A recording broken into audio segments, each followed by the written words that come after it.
When my grandmother passed away, she left me something she had spent her whole life working for $500,000, carefully saved, invested, and meant to give me the security she never had. It wasn't just money. It was her trust, her love, her way of making sure that I would never feel as trapped and powerless as she had in her youth. I cried the day I learned of her final gift, not because of the number written on the papers, but because of the weight of her faith in me. At first, I thought my husband would share that feeling. We had been married for nearly a decade, and though not perfect, our life together seemed steady. We had a nice home, decent jobs, and a daughter in middle school. But the moment he heard about the inheritance, something in him shifted. His eyes lit up, not with pride or comfort, but with hunger. He spoke about the money as though it were already his, making plans for cars, investments, even a vacation home. I wanted to believe it was excitement, but in the pit of my stomach I felt something colder, something that made me hold on to that inheritance tighter than ever. It started with suggestions. He would casually bring up how much sense it would make to put the money in his name for tax purposes. Then the suggestions became discussions, where he explained how he could manage it better than I could, since he understood finances. When I resisted, his tone sharpened. He reminded me of the times he had covered bills when I was between jobs, the sacrifices he had made for our family. Slowly, suggestions turned into demands. He wanted me to sign over everything, to let him control what my grandmother had entrusted to me. At first, I laughed it off, thinking he couldn't possibly be serious. But the more I said no, the more determined he became. His voice rose, his arguments grew crueler, and one night he slammed his hand against the table, shouting that I was selfish, that I didn't trust him, that I was ungrateful.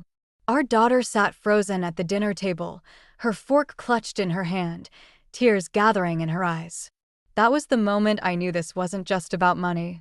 This was about control, about stripping me of the last thing that was truly mine. I went to bed that night with my heart pounding. Every time I closed my eyes, I saw my grandmother's face, heard her voice telling me, "This is for you. Don't let anyone take it." The next morning, I made a decision. I would never let him win. But I also knew I couldn't just fight him head-on. He was clever when it came to manipulation, quick to twist my words, fast to make me doubt myself. If I confronted him directly, he would wear me down until I gave in. No, I needed to be smarter. I needed to play along, just enough for him to believe he was winning, while I worked quietly to protect myself.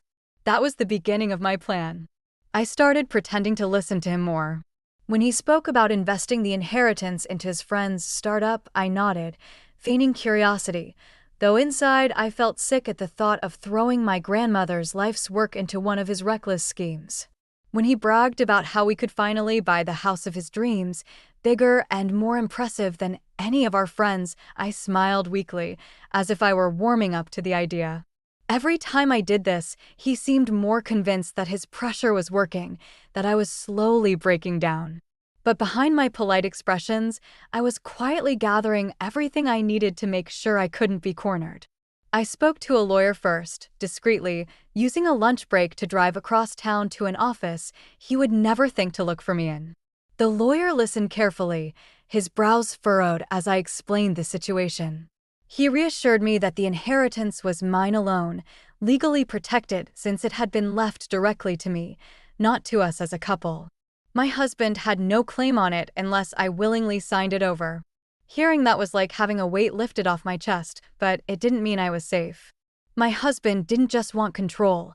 He wanted me to surrender it to him, to hand him the power myself. That was the trap I knew he was trying to set. The lawyer helped me set up accounts in my own name, separate from anything he had access to. He advised me on how to protect my assets, how to keep documents secure, how to leave no trace of the moves I was making. Walking out of that office, I felt a flicker of hope, like I was reclaiming my own strength piece by piece. At home, things grew worse. He started cornering me in the kitchen, asking when I was going to do the right thing. He would remind me of the promises we made in our vows, twisting them to suggest that my refusal to hand over the inheritance meant I didn't care about him, about us, about the family. Some nights he stayed out late, coming home drunk and bitter, slamming doors and muttering about betrayal. Other nights, he became eerily sweet, buying flowers, cooking dinner, and speaking as though we were still newlyweds. But I saw through it. It wasn't love. It was manipulation, another tactic to catch me off guard. One evening, when our daughter was in her room studying, he finally said the words out loud, "You're going to sign it over to me, or you're going to regret it." His voice was low, dangerous, and for the first time, I felt a real flash of fear that he could hurt me. I didn't show it on my face, though. I only looked back at him and said, "Maybe you're right. Maybe I should think about it again." His eyes narrowed, suspicion flickering for a moment, but then he smiled.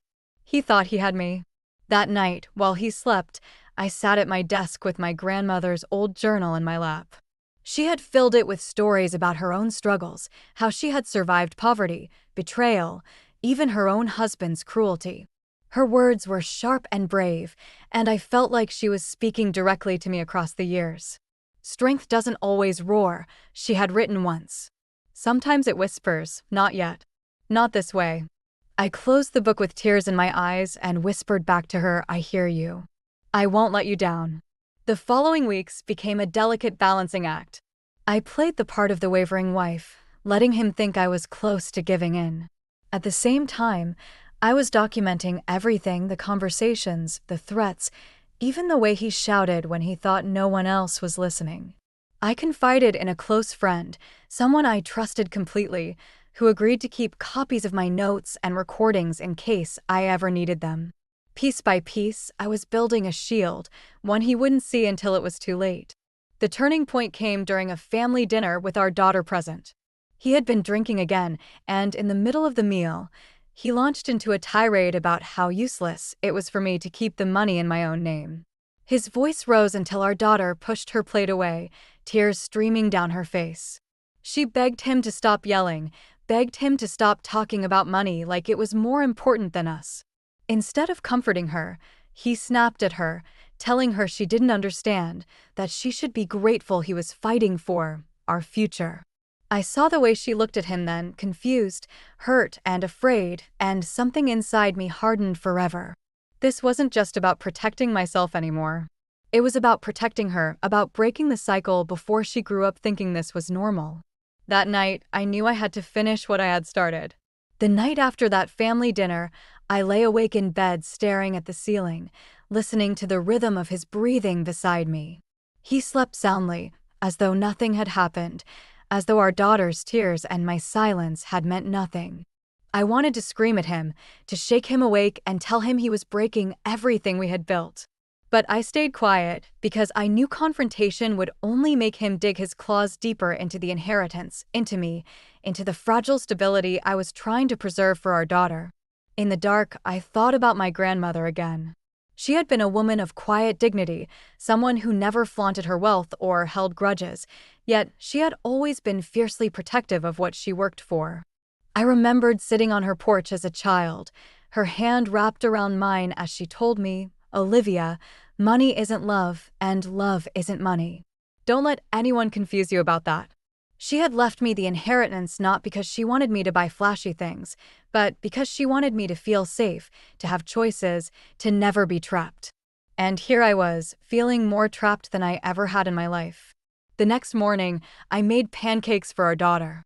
She sat at the kitchen table, quiet, stirring syrup into little swirls on her plate.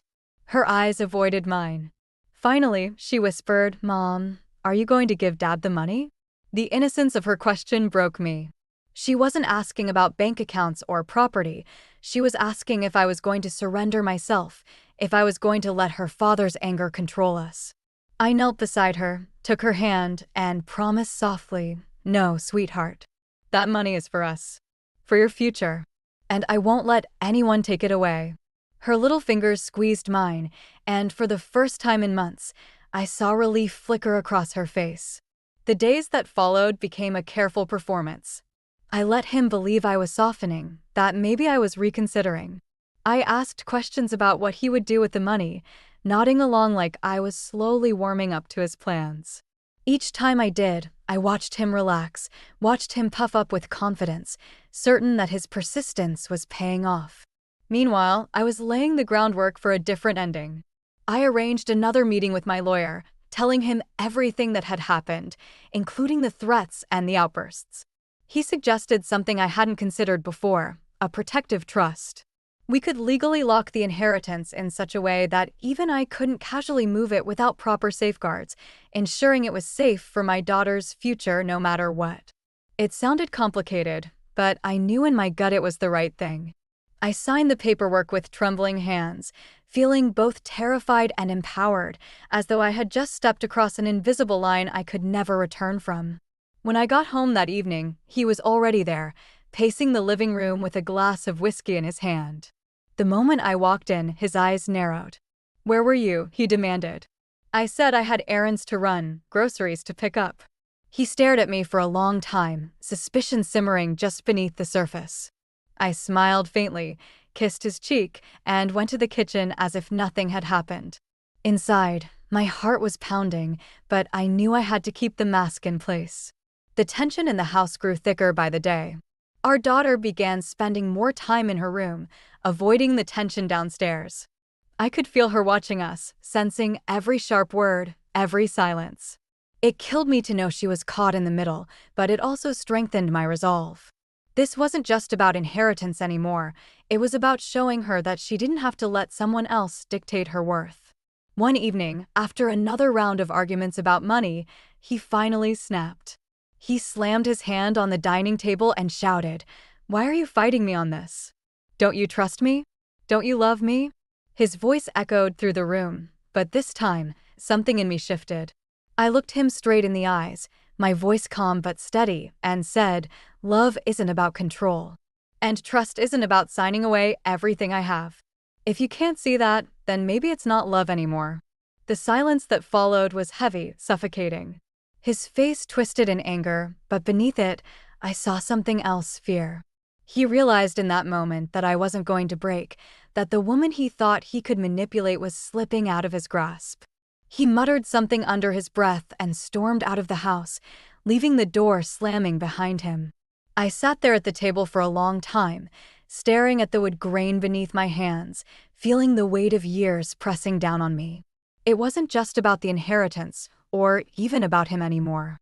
It was about me reclaiming the part of myself that I had buried for so long, the part that knew I deserved better, that my daughter deserved better. That night, when I tucked my daughter into bed, she looked up at me with wide, searching eyes. "Mom," she whispered, "are we going to be okay?" I kissed her forehead and held her close. "Yes," I said softly.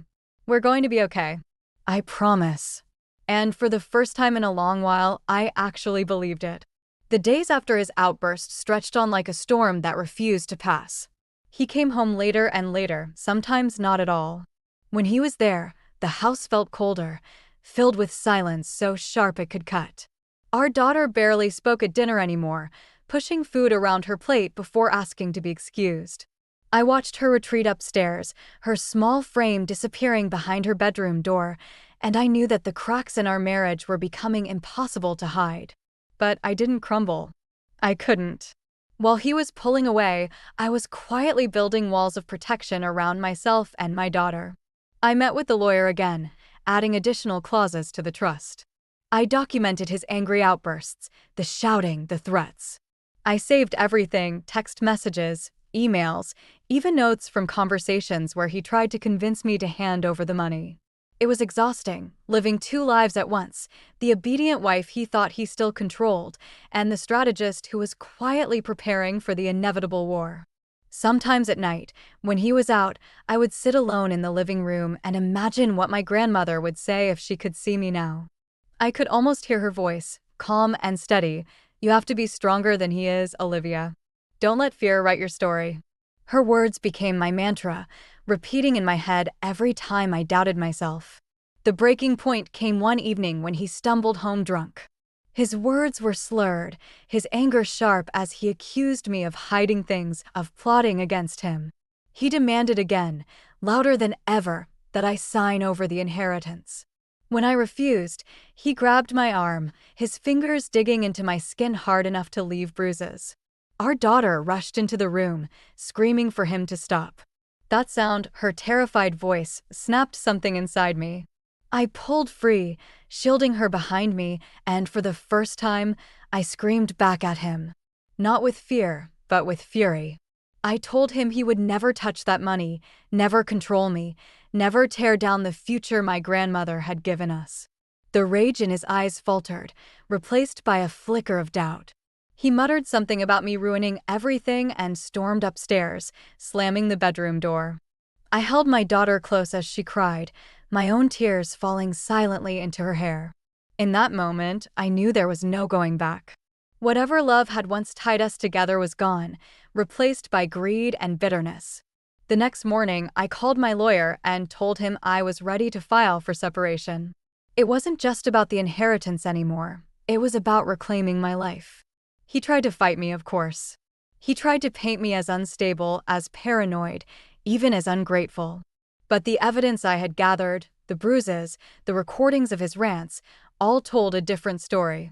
For once, the truth was louder than his lies. Court days were long and draining, but I sat there with my head held high, my daughter's hand clutched in mine. He glared at me from across the room, but his anger no longer had power over me.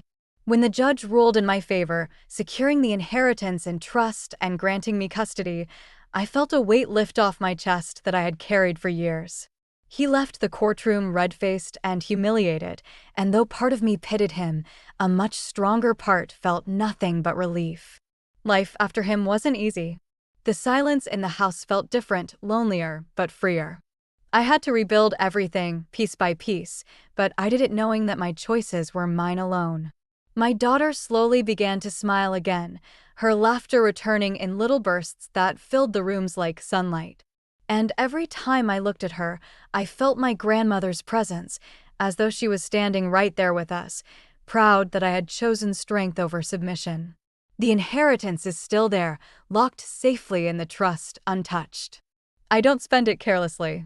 I use it wisely on my daughter's education, on securing a home that is truly ours, on building the future my grandmother wanted for me. Every dollar is a reminder that I fought for myself, for my daughter, and for the promise I made on the night she asked if we were going to be okay. Sometimes, when the nights are quiet and the world feels steady again, I think back to the woman I used to be, the one who doubted, who bent under the weight of his demands. I don't recognize her anymore. She's gone, replaced by someone stronger, someone who knows her worth. And while the scars of that marriage remain, they remind me not of pain, but of survival. The months after the separation were some of the hardest of my life. Every day felt like walking through uncharted territory. Bills piled up, responsibilities multiplied, and there were nights when I sat at the kitchen table long after my daughter had gone to bed, staring at the numbers in my checkbook, wondering how I would make it all work. But then I would look at the photo of my grandmother on the wall, her gentle smile frozen in time, and remind myself that she hadn't left me powerless. She had left me the tools to survive, and now I had the courage to use them wisely. He didn't let go easily. He called constantly at first, demanding, pleading, raging, switching tactics so quickly I could hardly keep up. One minute, he was promising we could fix things if I just gave him control of the inheritance, and the next he was threatening to ruin me if I didn't. I stopped answering his calls. When the messages grew too venomous, I changed my number. Still, I sometimes caught sight of him parked down the street, his car idling as he watched our house. The sight sent shivers down my spine, but I forced myself to keep walking, to hold my daughter's hand tighter and remind myself that fear was what he wanted most of all. I refused to give him that satisfaction. Instead, I poured my energy into rebuilding a life for us. I took on more hours at work, found freelance projects I could do at night, and slowly carved out a routine that gave us stability. My daughter and I developed small rituals that helped us heal: Friday movie nights with popcorn, Saturday morning walks in the park, late-night conversations under blankets where she would ask questions I struggled to answer. "Why did Daddy change?" she asked once, her voice barely above a whisper. My throat tightened, but I told her the truth as best I could. "Sometimes people let greed take over, sweetheart. And when that happens, they forget how to love." She nodded solemnly, resting her head against my arm, and I prayed silently that she would grow up understanding the difference between real love and the twisted version her father had tried to pass off. There were moments of weakness too, nights when loneliness crept into my bed like a cold draft, whispering that maybe I had made a mistake, that maybe fighting him had cost me too much. But then I would remember the look in his eyes when he demanded I surrender everything, the bruises on my arm, the tears in my daughter's eyes. Those memories steadied me like anchors, reminding me that freedom was worth every hardship. Months turned into a year, and with each passing day, I grew stronger. I began attending financial workshops, determined to educate myself so I would never again feel unprepared when someone tried to take advantage of me. I met with advisors who treated me with respect, who showed me how to grow and protect the inheritance responsibly. For the first time in my life, I felt in control, not just of the money, but of my own future. Then one evening, news reached me through a mutual acquaintance. My ex-husband had been fired from his job. His arrogance, his drinking, and his volatile temper had finally caught up with him. Word spread quickly that he was drowning in debt, that the people he had once tried to impress were now avoiding him. I should have felt pity, but instead I felt something else, justice. He had tried to destroy me for money, and now, without me, he was the one unraveling. It wasn't my doing, but it felt like the universe had answered in kind. Still, he wasn't done trying. One last time, he showed up at my door unannounced, his face thinner, his eyes tired, but still carrying that same glint of desperation. He asked me to reconsider, to help him out, insisting that he deserved a share of the inheritance because we had been married. I looked at him calmly, no fear in my voice, no tremor in my hands, and told him no. For the first time, I didn't need to raise my voice, didn't need to explain. Just that single word was enough, and I saw in his expression that he finally understood. He had no more power over me. He left without another word, and I never saw him again. Life after his shadow faded became brighter in ways I hadn't imagined. My daughter began to thrive at school, her laughter filling the house again. We traveled together for the first time, a simple trip funded not by extravagance, but by careful planning. I watched her eyes light up as she saw the ocean for the first time, her toes sinking into the sand, and I thought about how far we had come from those nights of fear and shouting. I started new traditions too, ones that honored my grandmother. Every year on her birthday, we bake her favorite lemon cake, and as we eat it, I tell my daughter stories about the woman whose sacrifices made our life possible. I want her to know that her strength comes from a long line of women who refused to bow down, who carried their scars with pride, who fought quietly but fiercely for what was right. There are scars on me still. Sometimes when I catch a glimpse of my arm in the mirror, I remember the bruises that once colored it. Sometimes when the phone rings late at night, my heart leaps before I remind myself it can't be him. But those scars are part of my story, proof that I walked through fire and came out the other side still standing. The inheritance remains safe and untouched except for the pieces I've carefully used to build stability for my daughter. I no longer see it as just money. It's a symbol of resilience, of a promise kept, of a woman who chose freedom over fear. My ex thought he could break me with greed, but all he did was show me the strength I didn't know I had. And as I stand in my kitchen now, watching my daughter stir syrup into pancakes the same way she once did on a quiet morning long ago, I feel peace. The war is over. The future is ours. The silence in the house became something different over time. At first it was heavy, oppressive, filled with echoes of arguments and slammed doors, but slowly it transformed into something softer, something almost sacred. I would catch myself standing in the living room after my daughter went to bed, just listening to the hum of the refrigerator, the faint tick of the clock on the wall, and I would realize that this was what peace felt like. No shouting, no demands, no threats, just quiet. It was in those small moments of calm that I began to rebuild who I was outside of being someone's wife. I learned to enjoy my own company. I started cooking meals I liked instead of what I knew he would approve of. I lit candles in the evenings and read books I'd never had the time for before.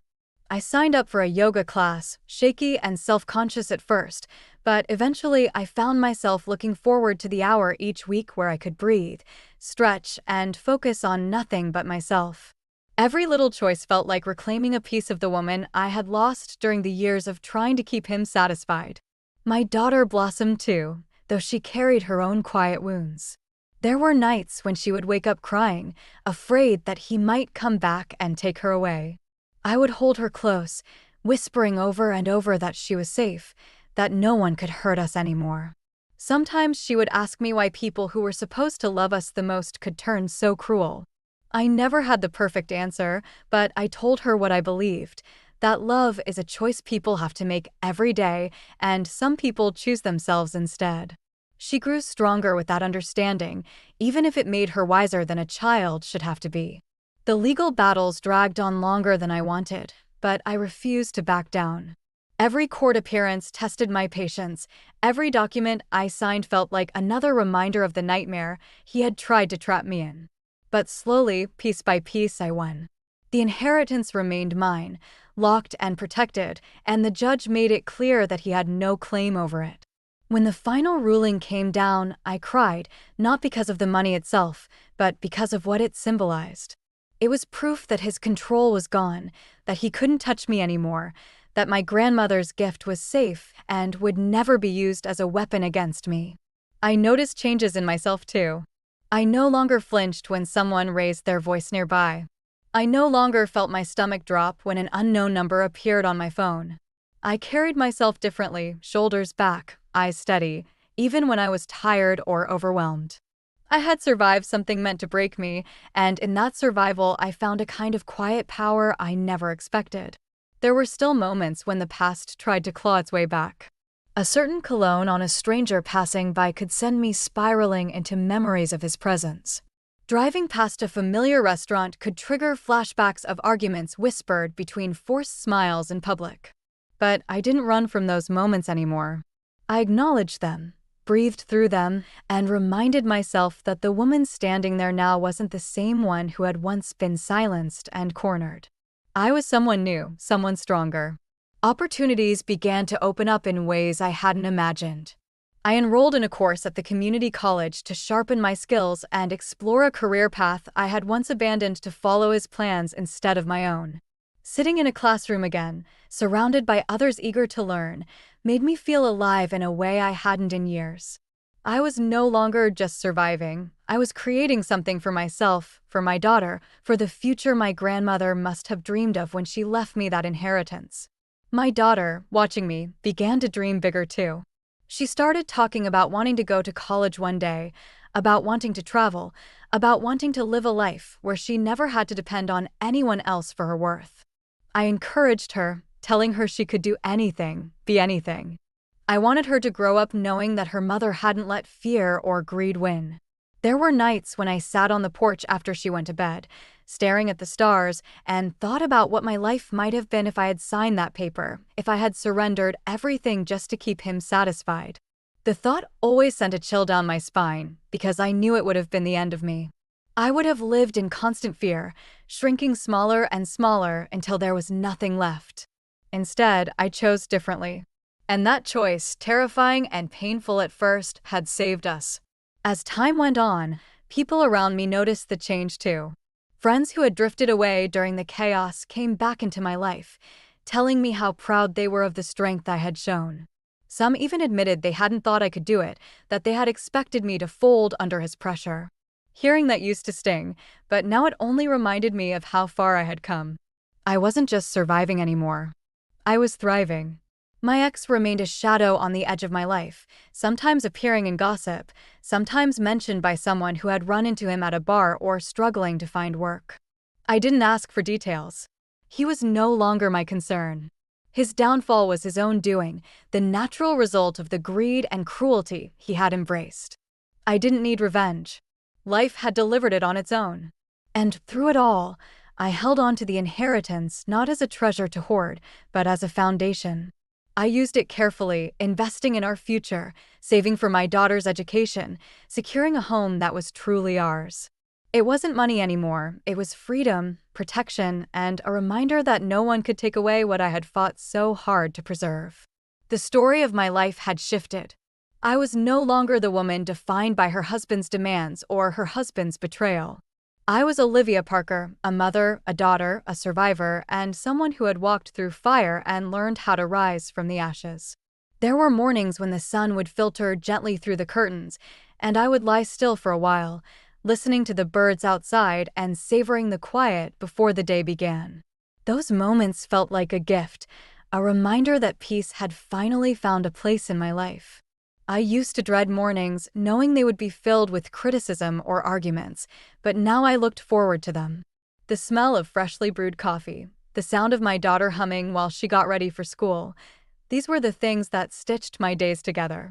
I started noticing the little freedoms that once seemed insignificant, but now meant everything. I could rearrange the furniture in the living room without hearing complaints. I could buy a dress simply because I liked it, not because it fit some unspoken standard. I could laugh loudly without worrying that my joy would irritate someone. It was as though I was rediscovering myself, piece by piece, like uncovering layers I had forgotten existed. Friends began inviting me to gatherings again, gently pulling me back into the social circles I had abandoned. At first, I was hesitant, nervous about how I would explain the mess of my marriage, but I soon realized I didn't need to justify myself. People respected the courage it took to leave, even if they didn't fully understand the battles I had fought behind closed doors. Conversations became lighter, filled with laughter and warmth, and I found myself smiling in ways I hadn't for years. On weekends, my daughter and I created our own traditions. We would bake cookies, play board games, or watch old movies snuggled up under blankets. These weren't grand gestures, but they built memories that belonged only to us. Sometimes she would look at me with a smile so wide it broke my heart, and I knew she could feel the difference too. She was growing up in a home filled with love and safety, not fear. That alone made every hardship worth it. There were still challenges, of course. Bills to juggle, nights when loneliness crept in, moments of doubt where I wondered if I had done enough, been enough. But even in those harder moments, there was a strength inside me that hadn't been there before. I reminded myself that surviving what I had endured was proof that I could face anything. Fear no longer had the power to control me the way it once had. The inheritance remained untouched for a long time, sitting safely as a symbol of stability. I would sometimes open the paperwork, look at the figures, and feel both gratitude and determination. It wasn't just money, it was my grandmother's legacy, her way of ensuring that I had something solid to stand on when the world tried to knock me down.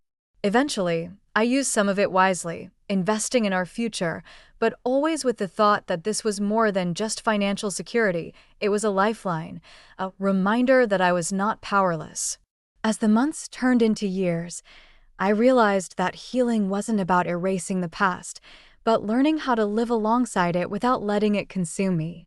There were still scars, invisible ones that surfaced in quiet moments. But those scars no longer felt like weaknesses, they felt like reminders of battles fought and won. Every time I looked at my daughter, I knew that the choices I had made had protected her, had shown her that strength could exist even in the darkest moments. Sometimes I would think about him, about the man who had tried to take everything from me. His voice would echo faintly in my memory, but it no longer carried the weight it once did. I didn't hate him, not anymore. Hatred required energy, and I refused to give him any more of my life. What I felt instead was a kind of detachment, as if he belonged to a past life that no longer defined me. He had wanted control, but I had reclaimed my freedom, and that was something he could never undo. The more I grew, the more I realized how many women carried similar stories, silent battles hidden behind polite smiles. Some confided in me, sharing their pain, their fears, their struggles. And I listened, offering not just empathy but proof that it was possible to come out stronger on the other side. I didn't set out to be an example, but in my survival, I had become one. That realization gave me purpose, a sense that my suffering hadn't been in vain. There were nights when I dreamed of my grandmother. In those dreams, she would be sitting in her old rocking chair, her hands folded gently in her lap, her eyes kind and knowing. She never spoke, but her presence was enough. I woke from those dreams with the certainty that she would be proud of me, that she had trusted me with her legacy for a reason. Her belief in me, even after she was gone, had helped carry me through. Life wasn't perfect, but it was mine. That was the greatest victory of all. Every morning I woke up with gratitude. Every night I went to bed knowing that I had built something real. And though the road had been long and filled with shadows, I had learned that light always finds its way back. There were days when I would walk through the city, letting the cool air brush against my face, and I couldn't help but marvel at how different life felt. The same streets that once seemed oppressive and suffocating now carried a sense of promise. Each step felt lighter, each corner turned held the possibility of something new. I no longer felt trapped by invisible chains. Instead, I felt the rhythm of my own heartbeat guiding me forward. My daughter often reached for my hand when we were out together, her small fingers wrapping around mine with a trust that was unshakable.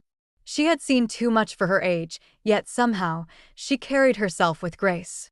Sometimes she would ask questions about the past, about why her father and I had separated, and I always tried to answer with honesty but without bitterness. I wanted her to understand that love, even when it failed, didn't define her worth or mine. What mattered was the life we built after, the strength we discovered when we had no choice but to move forward. Work became more than just a way to earn money. It became a sanctuary. At first, I was nervous, stepping into an office full of unfamiliar faces, carrying the weight of my recent scars. But over time, I began to thrive. My dedication and quiet resilience didn't go unnoticed. Promotions came slowly, then steadily, and with them came a sense of pride I hadn't felt in years.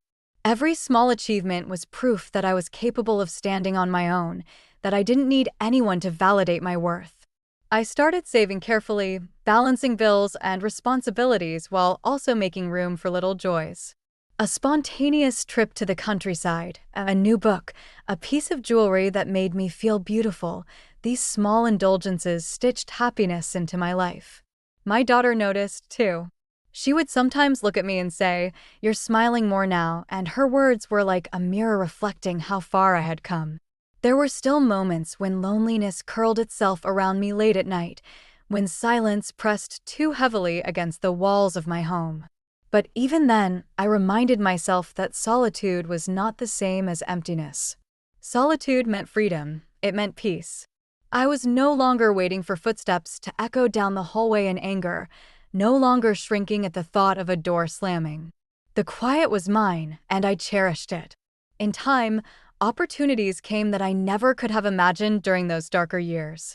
I was invited to speak at a small community event about resilience and financial independence for women. At first, the thought terrified me. My voice trembled as I stood at the podium, but as I looked out at the faces in the crowd, I saw women leaning in, listening, needing to hear that survival was possible. By the end, people approached me, some with tears in their eyes, telling me that my story gave them courage. That night, for the first time, I realized that my pain had been transformed into something powerful, something that could help others. My ex-husband's shadow lingered in the background of my life, but from a distance. I heard bits of gossip through mutual acquaintances about failed ventures, reckless spending, and relationships that crumbled as quickly as they began. It didn't bring me joy to know he was falling apart, but it brought me a sense of closure. He had wanted everything, and in his greed, he had lost the very things that mattered most. Meanwhile, I was building a life brick by brick, steady and strong. As the years passed, my daughter grew into a young woman full of ambition and kindness. Watching her succeed in school, watching her blossom into someone who carried no fear of her past, filled me with pride. She often told me that I was her role model, her proof that women could be both gentle and unbreakable.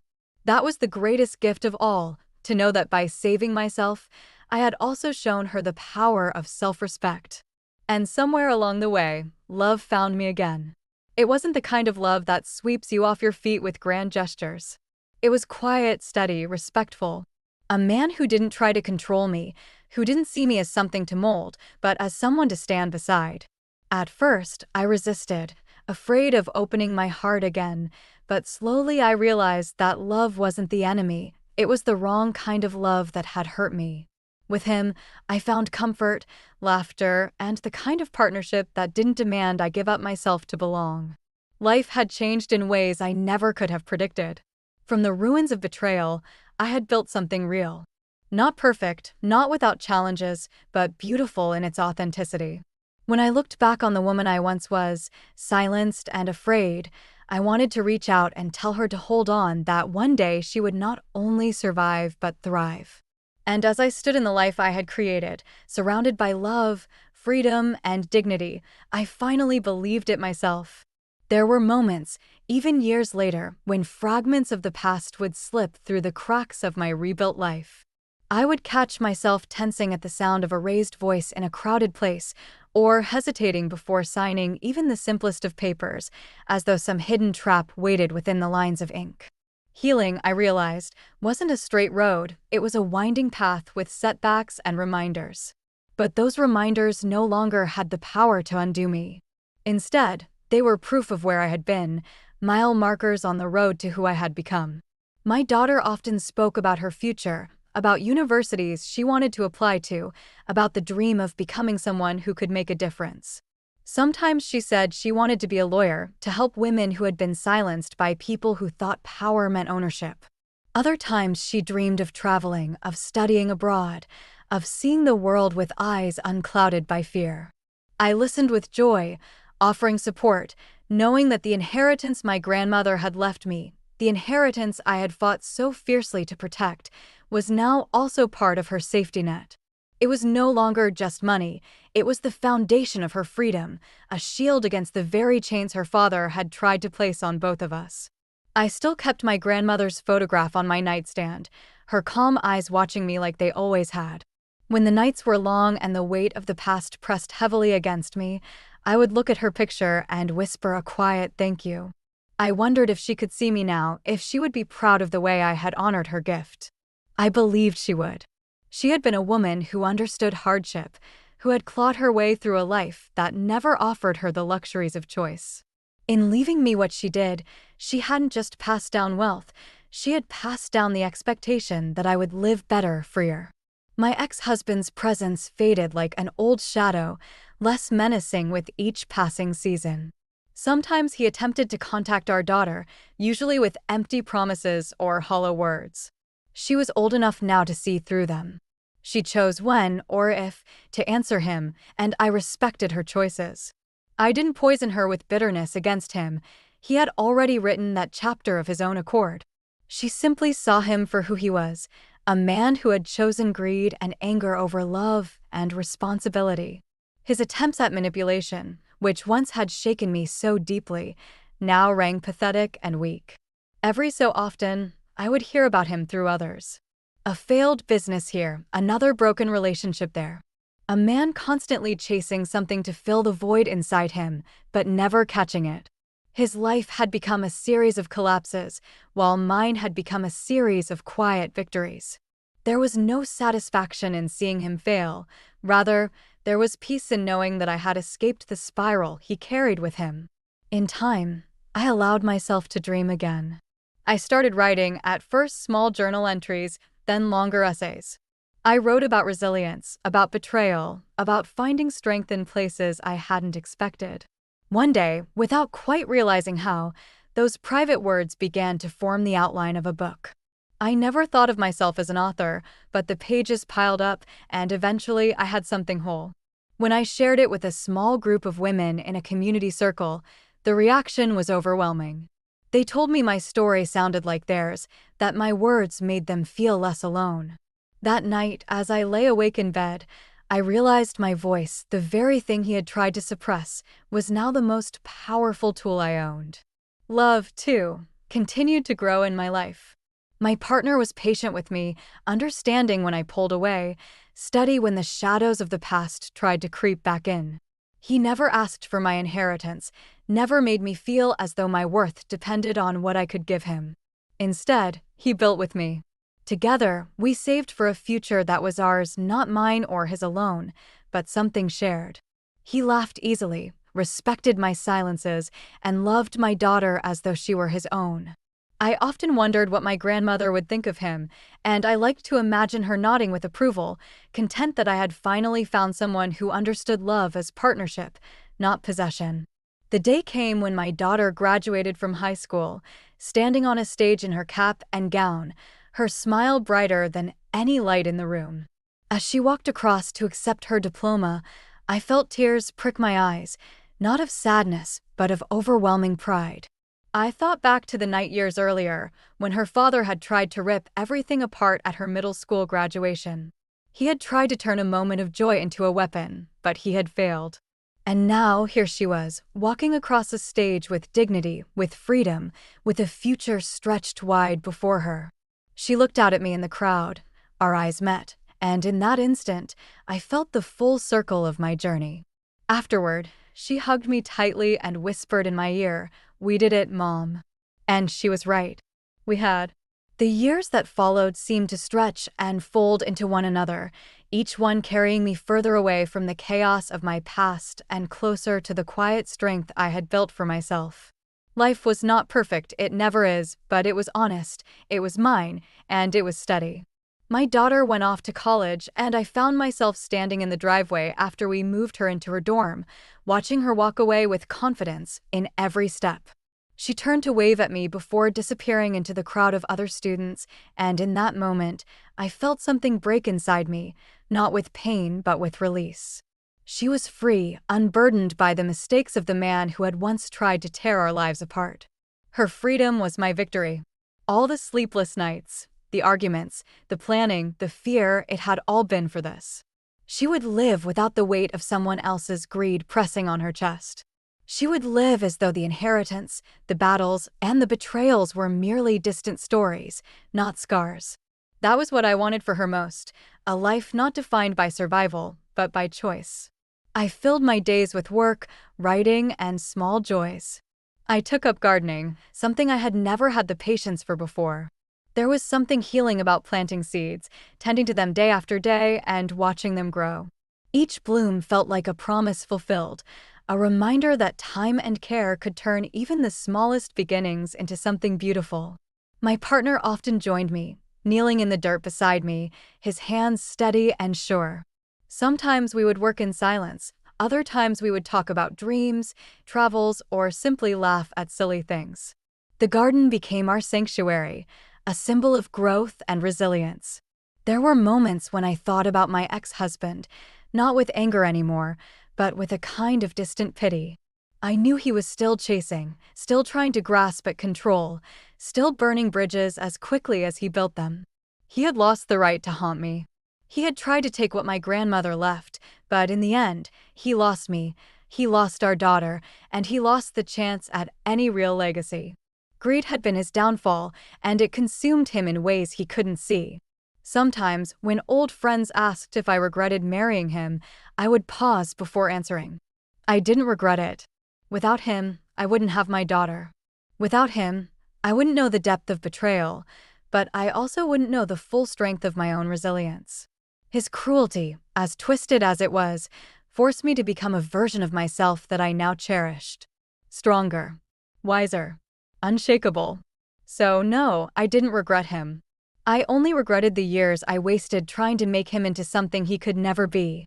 I began speaking more frequently at women's groups, at colleges, even at small community centers.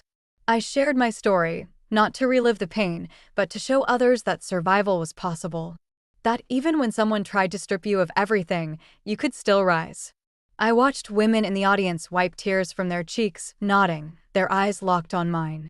Afterward, some would come to me with trembling voices, confessing that they were in situations eerily similar to mine. I offered them my hand, my story, my encouragement. If my journey could light the path for even one of them, then the suffering I endured had a purpose greater than myself. There were nights when I would sit at my desk, the soft glow of a lamp illuminating the pages I had written, and I felt an odd sense of gratitude. Gratitude not for the betrayal, but for the chance to turn that betrayal into something meaningful.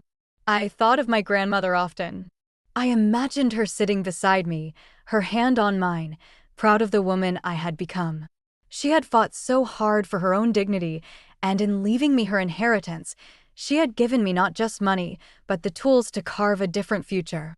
As the seasons turned, so did the chapters of my life. My daughter returned from college more confident, more alive than ever. She spoke with passion about her classes, her internships, her dreams of making a difference. She carried none of the bitterness that might have poisoned her if we had stayed under her father's thumb. Watching her, I felt the deepest kind of fulfillment. She was proof that the cycle of control and manipulation could be broken, proof that one choice, one act of defiance, could change everything for the next generation. One evening, long after the sun had set, I sat on the porch with a cup of tea, the crickets singing their endless songs in the distance. My partner sat beside me, his hand warm against mine. The air was cool, and the stars shimmered across the sky. In that stillness, I realized something. For the first time in years, maybe for the first time in my life, I wasn't waiting for the other shoe to drop.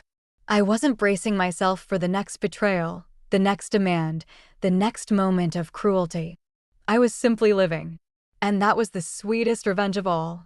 And so, as I look back on everything that happened, the betrayal, the inheritance, the demands, the heartbreak, the rebuilding, I realize that my story is not one of loss, but of triumph. What was meant to break me only shaped me into someone stronger, someone who no longer bends to the will of others.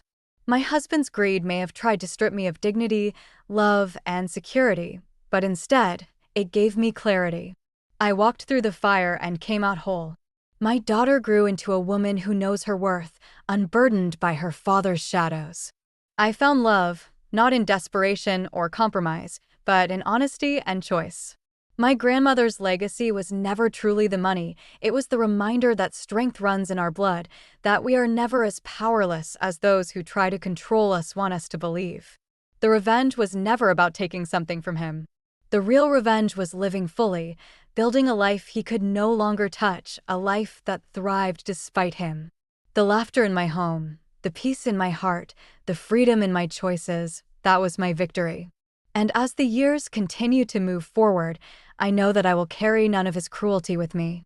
Instead, I carry resilience, love, and the quiet satisfaction that I won not by fighting on his terms, but by refusing to let him define me.